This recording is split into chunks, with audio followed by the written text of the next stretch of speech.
ಪರಿಸ್ಥಿತಿ ಏನು, ಆ ಕಡೆಯ ಪರಿಸ್ಥಿತಿಯನ್ನ ನಿಮ್ಮ ಮುಂದೆ ಇಡುವ ಪ್ರಯತ್ನ ಮಾಡ್ತೀವಿ. ಕಬಿನಿ ಡ್ಯಾಂನಲ್ಲೂ ಕೂಡ ನೀರಿನ ಮಟ್ಟ ಹೆಚ್ಚಳ ಆಗಿರೋದ್ರಿಂದ ನೀರನ್ನ ಬಿಡುಗಡೆ ಮಾಡಲಾಯಿತು. ಬಟ್ ಅದಾದ ಬಳಿಕ ಪರಶುರಾಮ ದೇಗುಲಕ್ಕೆ ಕಪಿಲೆಯಿಂದ ದಿಗ್ಬಂಧನ. ಆ ನೀರು ರಿಲೀಸ್ ಆಗ್ತಾ ಇದ್ದಂತೆ ಸಂಪೂರ್ಣವಾಗಿ ದೇವಸ್ಥಾನ ಜಲಾವೃತ ಆಗ್ಬಿಡ್ತು. ಅಪಾಯದ ಮಟ್ಟ ಮೀರಿ ಹರಿತಾ ಇದೆ ಕಬಿನಿ ಡ್ಯಾಮ್. ನೀರಿನ ಹರಿವು ಹೆಚ್ಚಳ ಆಗಿರೋದ್ರಿಂದ ನೀರನ್ನ ರಿಲೀಸ್ ಮಾಡಿದ್ರು. ಅದಾದ ಬಳಿಕ ಹತ್ತಿರದಲ್ಲೇ ಇದ್ದಂತ ಪರಶುರಾಮ ದೇಗುಲ ಜಲಾವೃತ ಆಗಿರುವ ದೃಶ್ಯ ನಾವು ಗಮನಿಸ್ತಾ ಇದೀವಿ. ದೇಗುಲ ಇತ್ತ ಅನ್ನೋದನ್ನ ನಾವು ಹುಡುಕಬೇಕು, ಕಾರಣ ಅಷ್ಟು ಅರ್ಧಕ್ಕರ್ಧ ಮುಳುಗಡೆ ಹಾಕಿರುವ ದೃಶ್ಯವನ್ನ ನಾವು ಗಮನಿಸ್ತಾ ಇದೀವಿ.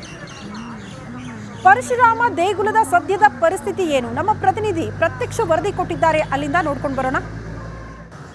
ಕೇರಳದ ವಯನಾಡಿನಲ್ಲಿ ಉತ್ತಮವಾದಂತಹ ಮಳೆ ಆಗ್ತಾ ಇದೆ. ಸೊ ಈ ಒಂದು ಹಿನ್ನೆಲೆಯಲ್ಲಿ ಈಗಾಗಲೇ ಕಬಿನಿ ಜಲಾಶಯ ಸಂಪೂರ್ಣವಾಗಿ ಭರ್ತಿಯಾಗಿದೆ.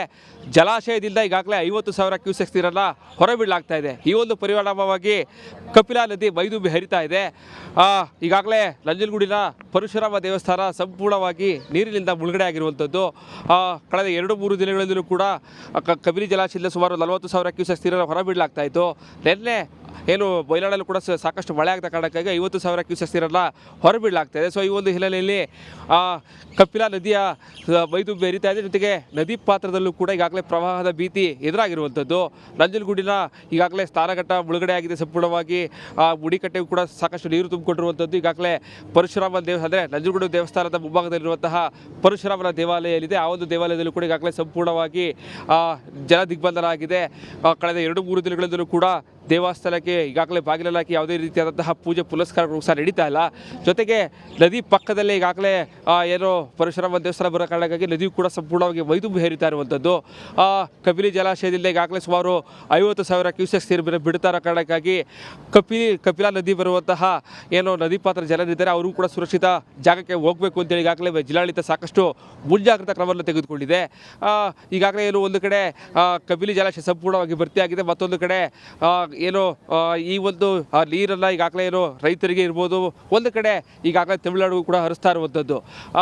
ಬಹಳ ಪ್ರಮುಖವಾಗಿ ರೈತರು ಕೂಡ ಸಾಕಷ್ಟು ಸಂಕಷ್ಟದಲ್ಲಿದ್ದರು. ಎಲ್ಲ ಒಂದು ಕಡೆ ಕಬಿನಿ ನದಿ ಸಂಪೂರ್ಣವಾಗಿ ಭರ್ತಿಯಾಗಿರೋ ಕಾರಣಕ್ಕಾಗಿ ಒಂದು ಕಡೆ ರೈತರ ಮುಖದಲ್ಲಿ ಸಂತಸ ಮೂಡಿದ್ರೆ, ಮತ್ತೊಂದು ಕಡೆ ಕೇರಳಗೆ ಏನು ತಮಿಳುನಾಡಿಗೆ ಕೊಡಬೇಕಾದಂತಹ ನೀರು ಕೂಡ ಈಗಾಗಲೇ ಈ ಮೂಲಕವಾಗಿ ಬಿಡುಗಡೆ ಮಾಡಲಾಗ್ತಾ ಇದೆ. ಕೇರಳದಲ್ಲಿ ಮತ್ತಷ್ಟು ಮಳೆ ಹೆಚ್ಚಾದಲ್ಲಿ ಮತ್ತಷ್ಟು ನೀರನ್ನು ಕಬಿನಿ ಜಲಾಶಯದಿಂದ ಹೊರಬಿಟ್ಟ ಸಂದರ್ಭದಲ್ಲೂ ಕೂಡ ನಂಜನಗೂಡಿನ ಏನು ಸಾಕಷ್ಟು ನದಿ ಪಾತ್ರದಲ್ಲಿರುವಂತಹ ಜನರಿಗೆ ಸಾಕಷ್ಟು ತೊಂದರೆ ಆಗುವಂತಹ ಸಾಧ್ಯತೆ ಇರುತ್ತೆ. ಸೊ ಹೀಗಾಗಿ ಸುರಕ್ಷಿತ ಸ್ಥಳಗಳಿಗೆ ಅವರನ್ನು ಕಳಿಸೋದಕ್ಕೆ ಈಗಾಗಲೇ ಜಿಲ್ಲಾಡಳಿತ ಮುಂದಾಗಿರುವಂಥದ್ದು. ಕ್ಯಾಮ್ರಾ ಪರ್ಸನ್ ಸಚಿವರಿಗೆ ವಿನೋದ್ ಪಡವರ, ಕನ್ನಡ, ಮೈಸೂರು. ಇದು ಕಬಿನಿ ಜಲಾಶಯದ ಪರಿಸ್ಥಿತಿ. ಇನ್ನು ಈ ಕಡೆ ಉಡುಪಿ ಕಡೆ ಬಂದ್ರೆ ನಿರಂತರವಾಗಿ ಮಳೆ ಆಗ್ತಾ ಇದೆ. ಆ ಮಳೆಯಲ್ಲೂ ಕೂಡ ನಮ್ಮ ಪವರ್ ಮ್ಯಾನ್ಗಳ ಪವರ್ ಎಂತದ್ದು ಅನ್ನೋದನ್ನ ತೋರಿಸೋ ಪ್ರಯತ್ನ ಮಾಡ್ತೀವಿ. ಜನ ಶ್ಲಾಘನೆ ವ್ಯಕ್ತಪಡಿಸಿದ್ದಾರೆ. ಎಡಬಿಡದೆ ಸುರಿಯೋ ಮಳೆಯ ನಡುವೆಯೇ ಕೆಲಸ ಮಾಡ್ತಿದ್ದಾರೆ. ಉಡುಪಿಯಲ್ಲಿ ಜೀವದ ಹಂಗು ತೊರೆದು ಕರ್ತವ್ಯ ನಿಭಾಯಿಸುತ್ತಿದ್ದಾರೆ ಪವರ್ ಮ್ಯಾನ್ಗಳ ಕರ್ತವ್ಯ ಪ್ರಜ್ಞೆಗೆ ಜನ ಶ್ಲಾಘನೆ ವ್ಯಕ್ತಪಡಿಸಿದ್ದಾರೆ. ಒಂದ್ ಕಡೆ ಮಳೆ ಇದೆ, ಜನ ಪರದಾಡ್ತಿದ್ದಾರೆ. ಈ ಸಂದರ್ಭದಲ್ಲಿ ಕರೆಂಟ್ ಇಲ್ಲ ಅಂದ್ರೆ ಇನ್ನೂ ಪರದಾಟ ಆಗ್ಬಿಡುತ್ತೆ. ಹಾಗಾಗಿ ಏನಾದರೂ ಸಮಸ್ಯೆಗಳಾದ್ರೆ, ವಿದ್ಯುತ್ ವ್ಯತ್ಯಯ ಆದ್ರೆ ಪವರ್ ಮ್ಯಾನ್ಗಳು ತತ್ಕ್ಷಣ ಸ್ಥಳಕ್ಕೆ ಬರ್ತಾರೆ, ಅದನ್ನ ಸರಿ ಮಾಡೋ ನಿಟ್ಟಿನಲ್ಲಿ ಮುಂದಾಗ್ತಿದ್ದಾರೆ. ಬಟ್ ಮಳೆಯನ್ನ ಲೆಕ್ಕಿಸದೆ, ಮಳೆಯಲ್ಲಿ ಏನಾದರೂ ಹೆಚ್ಚು ಕಡಿಮೆ ಆಗ್ಬಿಟ್ರೆ ಹೇಗಪ್ಪ ಅಂತ ಕೆಲವರು ಭಯ ಪಡ್ತೀವಿ ನಾವು. ಆದ್ರೆ ಅದ್ಯಾವುದನ್ನು ಕೂಡ ಲೆಕ್ಕಿಸದೆ ಜನರ ಪರವಾಗಿ ನಿಂತ ಪವರ್ ಮ್ಯಾನ್ಗಳ ಈ ಕೆಲಸಕ್ಕೆ ಜನ ಶ್ಲಾಘನೆ ವ್ಯಕ್ತಪಡಿಸಿದ್ದಾರೆ. ದೃಶ್ಯ ನಾವು ಗಮನಿಸ್ತಾ ಇದ್ವಿ. ಇಬ್ಬರು ಪವರ್ ಮ್ಯಾನ್ಗಳು ವಿದ್ಯುತ್ ಸಮಸ್ಯೆ ಆಗಿರುತ್ತೆ, ತತ್ಕ್ಷಣಕ್ಕೆ ಬರ್ತಾರೆ, ಅದನ್ನ ಸರಿಪಡಿಸೋದಕ್ಕೆ ಮುಂದಾಗ್ತಾರೆ. ಸಹಜವಾಗಿ ಮಳೆ ಮತ್ತು ವಿದ್ಯುತ್, ಈ ಮಳೆಯಲ್ಲಿ ಏನಾದರೂ ಹೆಚ್ಚು ಕಡಿಮೆ ಆಗ್ಬಿಟ್ರೆ, ಕರೆಂಟ್ ಪಾಸ್ ಆಗ್ಬಿಟ್ರೆ ಅನೇಕರು ಇದನ್ನ ಪ್ರಶ್ನೆ ಮಾಡ್ತಾರೆ, ಆತಂಕ ವ್ಯಕ್ತಪಡಿಸ್ತಾರೆ. ಬಟ್ ಇದು ಯಾವುದು ಕೂಡ ಲೆಕ್ಕಕ್ಕಿಲ್ಲ. ಕೆಲಸನೇ ಮೊದಲು ಅಂತ ಕೆಲಸ ಮಾಡ್ತಾ ಇರುವ ದೃಶ್ಯ.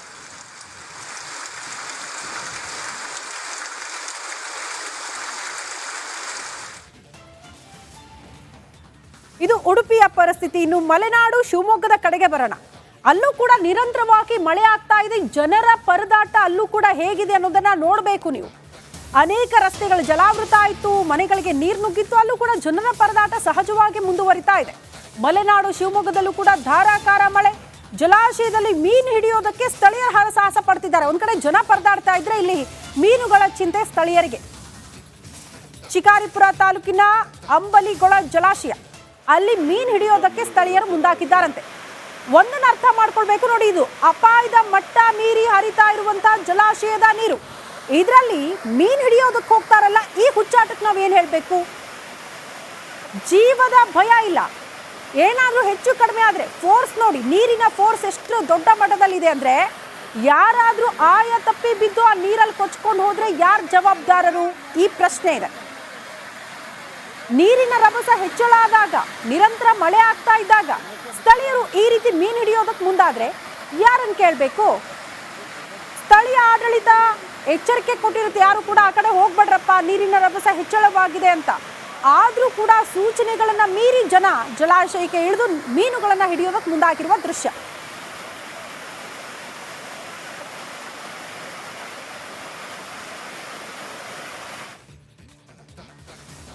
ಇದು ಮಲೆನಾಡು ಪರಿಸ್ಥಿತಿ. ಮತ್ತೊಂದು ಕಡೆ ಪಶ್ಚಿಮ ಘಟ್ಟ ಪ್ರದೇಶದಲ್ಲೂ ಕೂಡ ಧಾರಾಕಾರ ಮಳೆ ಮುಂದುವರಿತಾ ಇದೆ. ಸೊ ಆ ಮಳೆಯ ಪರಿಣಾಮ ಅಲ್ಲಿ ಏನೆಲ್ಲ ಅವಾಂತರಗಳು ಸೃಷ್ಟಿಯಾಗಿದೆ ಅನ್ನೋದರ ಡೀಟೇಲ್ಸ್ ಅನ್ನ ನಿಮ್ಮ ಮುಂದೆ ಇಡ್ತಾ ಇದ್ದೀವಿ. ಪಶ್ಚಿಮ ಘಟ್ಟ ಪ್ರದೇಶದಲ್ಲೂ ಕೂಡ ಧಾರಾಕಾರ ಮಳೆ. ಮಲಪ್ರಭಾ ನದಿಯಲ್ಲಿ ಒಳಹರಿವು ಹೆಚ್ಚಳವಾಗಿದೆ. ಖಾನಾಪುರ ಹೊರವಲಯದ ಸೇತುವೆ ಮುಳುಗಡೆ ಆಗಿದೆ ಅನ್ನೋದರ ಡೀಟೇಲ್ ಸಿಗ್ತಾ ಇದೆ. ದೃಶ್ಯ ನೋಡ್ತಾ ಇದ್ದೀವಿ. ಖಾನಾಪುರ ಭಾಗದಲ್ಲಿ ಜನರ ಪರದಾಟ. ಭಾರಿ ಮಳೆಗೆ ಮನೆಗೆ ನುಗ್ಗಿಬಿಟ್ಟಿದೆ ಅಪಾರ ಪ್ರಮಾಣದ ನೀರು. ರಸ್ತೆ, ಈ ಜಮೀನು ಎತ್ತ ಕಣ್ಣು ಹಾಯಿಸಿದ್ರು ಕೂಡ ನೀರು ಅನ್ನುವಂಥ ಪರಿಸ್ಥಿತಿ. ಕಾರಣ ಇಷ್ಟೇ, ಮಲಪ್ರಭಾ ನದಿ ನೀರು ಹೆಚ್ಚಳವಾಗಿರುವ ಪರಿಣಾಮ ಖಾನಾಪುರದ ಸುತ್ತಮುತ್ತ ಜನ ಈ ರೀತಿ ಒದ್ದಾಡ್ತಿದ್ದಾರೆ. ಕೆಲವೊಂದು ಕಡೆ ಸೇತುವೆನೇ ಮುಳುಗಡೆ ಆಗ್ಬಿಟ್ಟಿದೆ. ಬೇರೆ ಕಡೆ ಸಂಪರ್ಕ ಮಾಡೋದಕ್ಕೂ ಕೂಡ ಜನ ಒದ್ದಾಡ್ತಾರೆ. ಪ್ರಸಾರ ಮಾಡುತ್ತೆ ಅಂದ್ರೆ ಅದಕ್ಕೆ ಪರಿಹಾರ ಸಿಗಲೇಬೇಕು. ಅದು ಕೂಡ ಜನರ ಪರವಾಗಿ ನಿಮ್ಮ ರಿಪಬ್ಲಿಕ್ ಹಣ ಯಾವಾಗ್ಲೂ ಇರುತ್ತೆ ಅನ್ನೋದನ್ನ ಮತ್ತೆ ಮತ್ತೆ ಸಾಬೀತು ಮಾಡ್ತಾ ಇದ್ದೀವಿ.